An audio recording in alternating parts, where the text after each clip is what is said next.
Welcome to Kenton's videos. Enjoy the video. You need admin privileges or access to e-discovery to remove Teams chat permanently.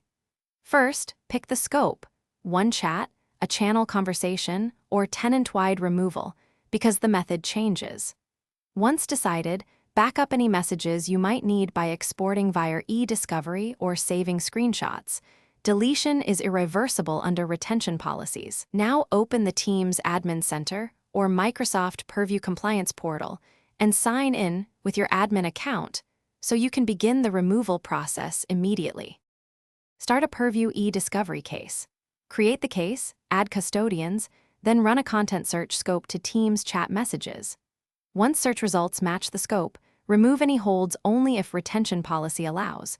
Make sure you understand retention implications. Export results for audit, then use Exchange Online or Microsoft Graph API to delete specific chat items or apply the Compliance Search Purge CMDLET. This targeted approach ensures you delete only intended messages while preserving compliance reporting and logs. After purge, confirm removal by rerunning the content search and checking audit logs in Purview to ensure messages no longer appear. If items persist, inspect tenant retention policies.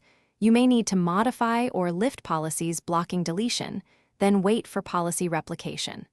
Also verify your admin permissions, and that Graph API calls return success. If deletions still fail, allow up to 24 hours for backend replication and retry the purge. Contact Microsoft support only after verifying permissions. Thanks for watching. Consider subscribing if we helped you.